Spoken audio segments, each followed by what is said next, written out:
Hey everyone, and welcome. I am so incredibly thrilled you're here. Today, I'm putting on my economist hat to guide you through an explainer of what is, quite literally, the invisible macroeconomic engine running our world. We're going to unpack the hidden framework that dictates global energy, the prices of everyday goods we buy, and even the foreign policies of massive governments. It's a fascinating, kind of complex topic, but we're going to break it all down step by step so you can see exactly how the board is set. So take a wild guess. What system truly controls global prices, energy, and government policy? If you ask most people who's actually pulling the strings, they usually point straight to the stock market, or maybe the international banking system. But honestly, they'd be wrong. The real answer is the petrodollar system. For over 50 years, it has quietly shaped our entire world. But to really grasp the petrodollar, we have to first understand why oil is just so unbelievably vital. I mean, our modern economies run almost entirely on it. We use it to fuel our cars, planes, and ships. We use it for manufacturing plastics, generating electricity, and even producing the everyday fertilizers that grow our food. Countries are just constantly buying and selling it, which creates this massive, non-stop global market. All right, part one, the petrodollar origin story.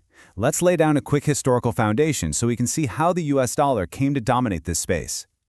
To understand this, we actually have to rewind all the way back to the end of World War II.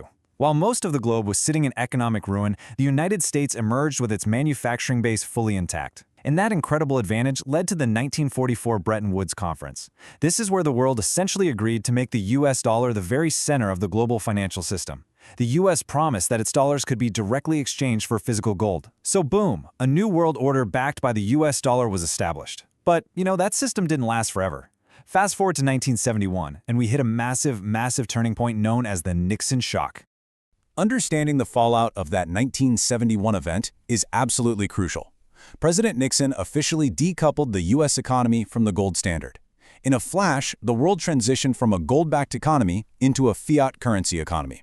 If you're not familiar, a fiat currency is government-issued money that isn't backed by a physical commodity, like gold or silver. Instead, it gets its value entirely from public trust and economic stability.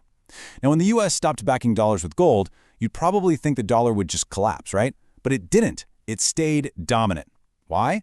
Because the US economy was just so massively huge, and its government was viewed as incredibly stable. Plus, the world was already doing the vast majority of its business in dollars anyway. So, the dollar naturally became the world's primary reserve currency. Moving right along to the 1973 OPEC oil crisis. This is the geopolitical shockwave that birthed the petrodollar. Quadrupled. Yes, you heard that right. Prices literally quadrupled. Here's what happened. In 1973, the Yom Kippur War broke out, and to gain political leverage, Arab oil-producing countries halted their oil sales to nations that supported Israel, which of course included the United States. The result was an immediate, catastrophic global OPEC oil crisis. Because oil is the lifeblood of the modern economy, choking off that supply caused oil prices to spike fourfold. This led to massive shortages at gas pumps everywhere and ignited this severe, crippling inflation across Western economies. The global economy was basically in a tailspin, and the US desperately needed a way to stabilize inflation and secure its energy future. So the US had to get creative, and they engineered a totally brilliant solution. They approached Saudi Arabia, one of the absolute largest oil producers in the world, and struck a surprisingly simple deal. Saudi Arabia agreed that it would sell its oil exclusively in US dollars. And in exchange, the United States would provide them with military protection and support. Because Saudi Arabia was basically the heavyweight champion of oil producers, all the other major oil-producing nations soon had to follow suit. Almost overnight, if you wanted to buy oil from most major producers anywhere on Earth, you had to have US dollars to do it. The petrodollar system had officially arrived. Up next is the petrodollar recycling loop. Let's break down how this creates a perpetual engine of global market liquidity. Think of the global economy like a giant arcade, okay? And US dollars are the only tokens the machines will accept. Even if you bring your own money from home, you have to trade it for tokens if you want to play. If every country needs oil, and oil is only sold in dollars, well, then every single country needs dollars. Imagine you're a country like Japan. You have this massive, highly developed economy, but you don't really produce much oil natively. To keep your country running, you have to buy oil, which means first, you must get your hands on US dollars. You have to trade with the US and keep massive reserves of dollars sitting in the bank. This creates a constant, massive global demand for US currency. But here is the real genius of the loop. What do the oil-producing countries do with all those dollars they earn?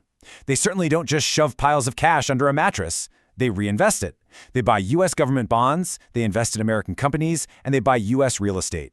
This whole process is known as petrodollar recycling. The dollars flow right back into the U.S. financial system, perpetually keeping the dollar incredibly strong. Now, let's look at America's geopolitical financial power and see what this system actually grants the U.S. on the world stage. The advantages here are just immense. First off, because the entire world is literally forced to hold and trade in dollars, it keeps the US dollar exceptionally strong. Also, because all those global oil profits are recycled back into US bonds, it effectively lowers the interest rates for the US government. That means America can borrow money much more easily and way more cheaply than other nations. And critically, from a geopolitical standpoint, it enables some seriously powerful financial sanctions.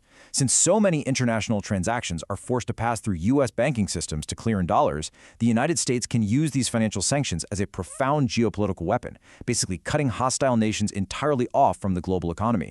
But things are shifting. Let's dive into the BRICS alternative currency push, because a system with this much centralized power is bound to face challengers. Right now, we're witnessing a major push from the BRICS trade alliance, so countries like Russia, India, China, and others. They're actively trying to trade oil in alternative currencies like the euro or the Chinese yuan to reduce their dependence on the dollar. Now, you might be wondering, why don't hostile nations just completely abandon the dollar tomorrow? Well, because shifting away is incredibly difficult.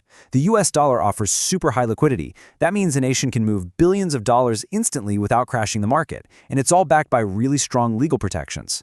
Think of it like this, and this is a great analogy from our source material. Think about when Facebook tried to introduce Threads to directly compete with Twitter. It is incredibly hard to suddenly get everyone to move to a brand new platform when all the infrastructure, all the conversations, and all the network effects are already happening over on Twitter. If a country suddenly switches currencies, they are disrupting decades of complex contracts, breaking insurance and hedging systems, and facing some massive switching friction. So what we are seeing is a gradual shift, not a revolution. Challengers have to be a lot more pragmatic.